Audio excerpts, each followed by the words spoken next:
Hey guys, I'm Cameron. I'm a marriage therapist and the founder of the Hitched app, the first ever evidence-based personalized blueprint for lifelong marriage.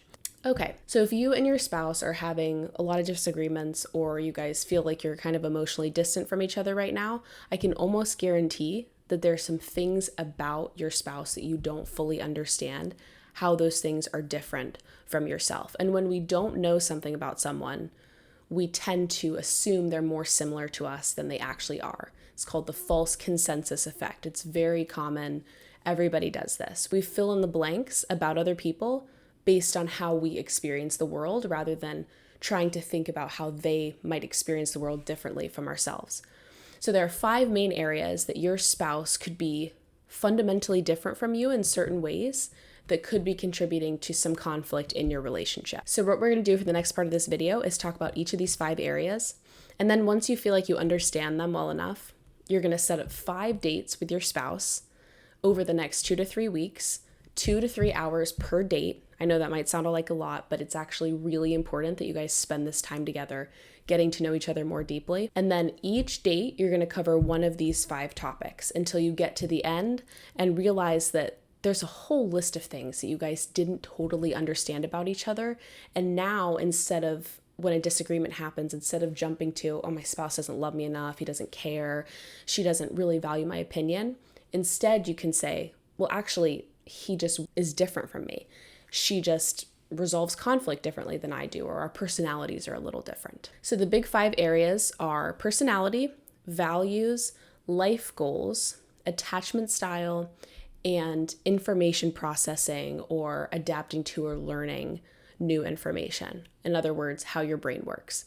So let's go through each of these. Number 1, personality. So there are 5 major personality traits that I want to talk about in this video that might be contributing to some of the conflict in your relationship if you and your spouse have different levels of each of these traits.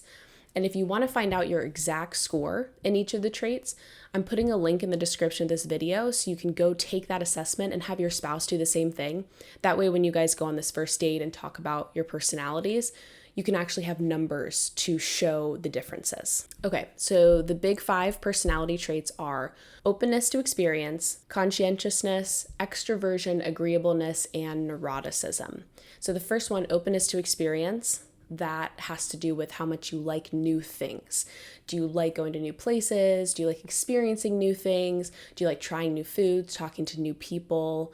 Whatever it is, if new is something that you really thrive on, you're probably a lot higher in openness to experience.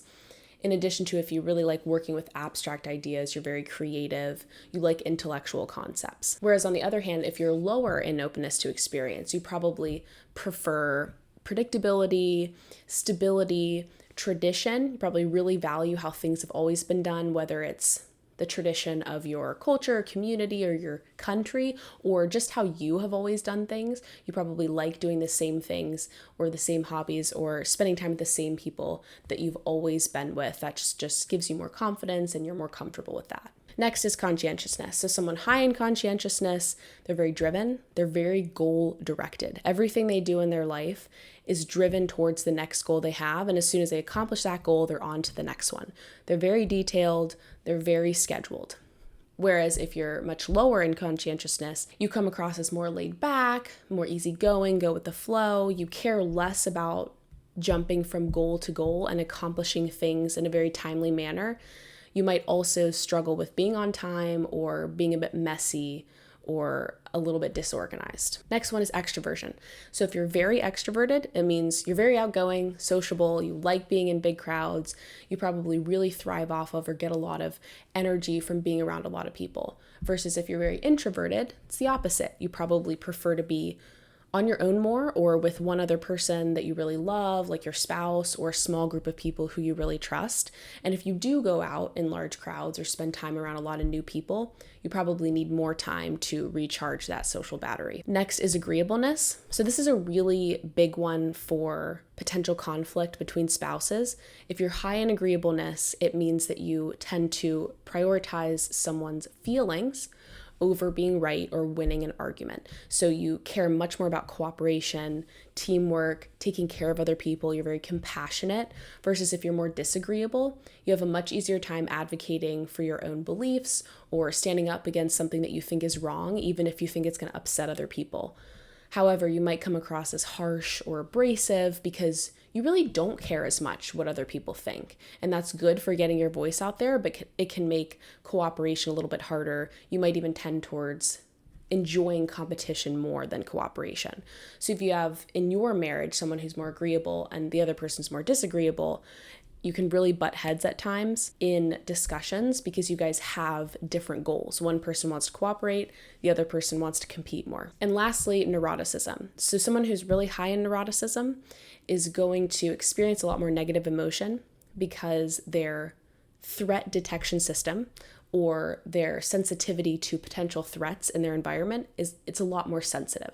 So they tend to interpret ambiguous or potentially negative stimuli or situations as threatening. And when we detect a threat in our environment, no matter how neurotic we are, if we detect the threat, we're going to respond negatively to protect ourselves, to protect the people around us. We're going to go into fight or flight mode. And so if you're more neurotic, you're going to have more of those experiences throughout the day of having negative emotions because you feel like there might be a threat in your environment. Versus if you're low in neuroticism, more emotionally stable, you have a lot less negative emotion because you don't detect threat as frequently. The only risk here being that you might not detect an issue even if there is one. So in a relationship, if you're more neurotic than your spouse, for example, you'll probably feel like there's a lot more issues in the relationship than your spouse does. So you might end up being less happy on average just because you think there are more issues or you realize there are more issues earlier on than someone who is more emotionally stable and doesn't necessarily realize or believe there's as many issues. So if you and your spouse are pretty different in personality, as long as you're not on the far extreme ends, for example, if you're 99th percentile in openness and your spouse is first percentile in openness, and as long as you're not both, say, 99th percentile in neuroticism, that's a pretty tough match, then you can use these more subtle differences in personality to the advantage of the relationship because you guys can even each other out. So say if you're more conscientious and your spouse is less so, your spouse is more laid back, then you can help your spouse be more driven and goal-oriented and accomplish things and be on time and organized. And your spouse can help you chill out a little bit on the weekends, for example, or when you guys are hanging out with your kids or whatever it may be, you guys can balance each other out. The only way this works, though, is if you understand these differences and are able to embrace the fact that just because your spouse's personality is different than yours, that doesn't make it better or worse. It just makes it different. And when you guys come together in the relationship and embrace those differences, the relationship itself could be a lot stronger than either of you would be on your own. Okay, next one. Values. So for successful relationships, you really want to have your values as aligned as possible. So values refer to things like your views on religion or your political philosophy. So not necessarily exactly how you vote, but what fuels your opinions about voting, what motivates you to make your voting decision. So for example, what your views are on authority or government or human nature or society and right and wrong. Other values are gender roles. So what you think should be the breakdown in how you divide up the labor between childcare and taking care of the home and earning finances or whatever it is. Another value is finances. That's a really big one. You want to make sure that your views on finances are as aligned with your spouse as they can be. And then a last really big one is what commitment looks like in your relationship. So what it looks like to be not only faithful or have fidelity in the relationship, but what it looks like to be totally 100% committed and bought in, what that sort of effort looks like, what that sort of intentionality looks like. So you guys can have some minor differences in values in your relationship, and chances are if you have a lot of repeated conflict over and over again and it feels like you aren't making any progress, chances are you might have some differences in values, and that's okay. You just need to get down to the bottom of what those things are so that you can figure out, okay, when we are butting heads over a difference in values, how can we work through that instead of continuing to fight and continuing to hit a wall and not knowing how to move past it? So for this second date, after you've gone on your date about personality differences, You want to sit down and write out all the things that matter most to you, write out what you think a good life looks like, what you think a good marriage looks like, and what really matters to you. What sort of character traits really matter to you? Is it, tolerance? Is it personal responsibility? Is it compassion? Is it honesty? Is it integrity? Write out all the things that really seem to matter to you. What is your worldview? What informs your worldview? Are you a religious person? Are you really into politics? What are the things that make you in terms of how you view the world? And then you guys can compare and contrast your lists and your descriptions of yourselves and get to know each other a lot better on this second date about values. All right, third date, your life goals or dreams. So this is also a really big one in that you want to be compatible with each other in your life goals, but you don't have to be identical. So you guys don't have to want to do the exact same thing in your life, but the goals need to be able to align so that while you're accomplishing your goals, your spouse can be accomplishing his or her goals, and you can still be moving in the same general direction based on an alignment of values, even if you're not doing the exact same things with your time. So one of the goals that you really want to find alignment on is parenting. How are you going to parent your kids? Are you going to have kids? How many? When? And if you already have kids, what does it look like to be a good parent? What sort of outcomes do you want for your children? Other ones that are really important is the sort of lifestyle you want. So how much money you need to make in order to have that lifestyle, and how you're going to contribute versus how your spouse is going to contribute, where you want to live, how you want to live, and why. What sort of relationships you want with the people in your community or your friends or your in-laws and your own extended family. And then more generally speaking, just what a good, moral, fulfilling life looks like to you, what you think you're supposed to be doing with your life. Are there some discrepancies there with your spouse in how your spouse thinks a good life should be, or how much time you guys should be spending at work or at home or on your own or together? And these goals are really important to understand because our goals and what we really want out of life tend to drive our decision making. They tend to drive our daily ways of being. And so they drive how we interact with each other. And if you're having those repeated issues over and over again, then part of it might be that you guys have different goals that you need to figure out how to come to some sort of middle ground so that even if you're doing different things with your time, you're still overlapping enough that you guys are taking care of the marriage as well as your own independent goals. Okay, so the next date, number 4, is attachment style. So you can think about your attachment style as sort of the natural way you tend to be in relationship with other people. That is your spouse, your friends, your family, anybody who you're trying to be close to. Your attachment style is going to some degree, dictate how you interact with those people. The good news is if you don't have an attachment style that you really like, and we'll talk about in a minute how to figure out what your attachment style is, if you don't love yours, you can change it. There are many expert therapists who can help you move your attachment style to a healthier one so that you and your spouse can have a better relationship and you'll have better relationships with everyone else. A lot of people do believe that you form your attachment style largely when you're young. I personally believe that every relationship we have influences our attachment style. So just like you're learning any other skill, every relationship you have teaches you something about what it means to be in relation to someone else. And you carry those lessons with you into your marriage and into all your present day relationships. So because you learned an attachment style, you can unlearn it and learn a new one. So the 4 attachment styles are secure, anxious, avoidant, and anxious avoidant. So a combination of the 2 previous ones. And if you want to find out more about your specific attachment style, I'm going to put another link in the description of this video to an assessment that you can take on your attachment style. So when you and your spouse get to this 4th date, I'd really recommend both of you taking this assessment so that you guys can compare your scores again, just like with personality. So secure attachment, this is the healthiest one. It's the easiest to form intimate relationships because you trust yourself and you trust other people. Obviously, until someone gives you a reason not to trust them, you tend to default to allowing people to earn trust from you and in you. And you're able to maintain a healthy level of independence and also emotional and physical and holistic intimacy with someone else. Next is anxious. So people with an anxious attachment style tend to trust other people more than they trust themselves. So they are constantly relying on reassurance from other people that they're not going to abandon them. Anxious attached people are really fearful that they're going to be left. And so they're going to constantly be asking you to let them know that you're not going anywhere, that you still love them. And this can be pretty hard on a relationship, particularly if you have someone who's anxiously attached paired with someone who's avoidantly attached. So avoidant attachment is essentially the opposite. So people who are avoidantly attached trust themselves more than they trust other people.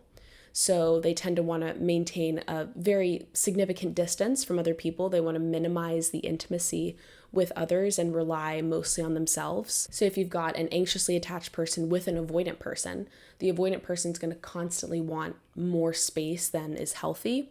And then the anxious person is going to want to be closer all the time and minimize space as much as possible. So you can see how these goals or these ways of approaching a relationship can really butt heads over and over. And then the anxious avoidant person really struggles in general with any level of emotional regulation, in that they'll oscillate back and forth between trying to get really close to someone at first and then really pulling away without any warning or any explanation about what's going on, and can come across as very unpredictable to other people. So after you take this assessment with your spouse, remember the link is in the description of this video, you guys can talk about your attachment styles, and it'll be super helpful, especially if you aren't both securely attached, to understand where your spouse is starting from. So again, you don't have to stay in that attachment style. You can really learn how to get out of it and get into a more secure attachment style if you aren't already secure. But understanding where you both are coming from the start, you can at least give each other a little bit of grace, a little bit of space to realize, okay, I'm not perfect, but neither is my spouse, and we're starting from unideal situations, and together we need to try to grow towards a more secure attachment style, and then figuring out next steps to be able to do that together. Okay, 5th date, we're almost there. So this one's one of my favorites. It's about basically how your brain works differently, potentially, than how your spouse's brain works.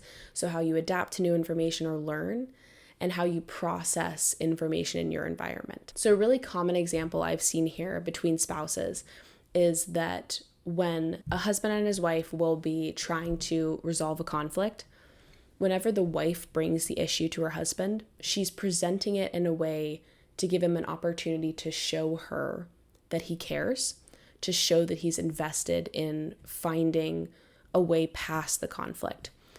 However, when the husband hears her come to him with a complaint, he interprets that as an indictment on his own worth or how good of a husband he is. So they're interpreting the conflict very differently, even though they're hearing the exact same words. The wife is hearing in her complaint or her bringing an issue to him as an opportunity for them to work through something together and prove how much they love each other.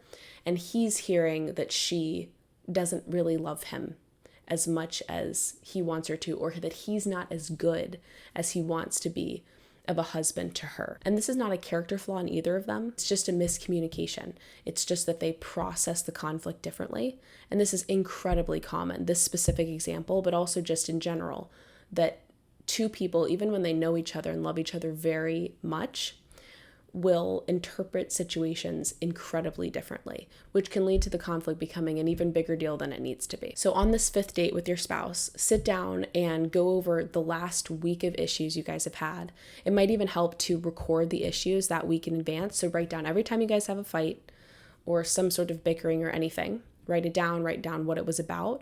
And then each of you should write down how you interpreted that problem when your spouse said something, what you remember from the issue, whatever it was, what really got under your skin, or what you thought the real problem was and how you reacted to it. And then on your date, you can go through each of those issues and compare your notes and figure out, okay, maybe I was approaching the situation this way, but you were approaching it this way. And so how can we better explain in the moment to each other what we're thinking, what we're feeling? That way we're on the same page.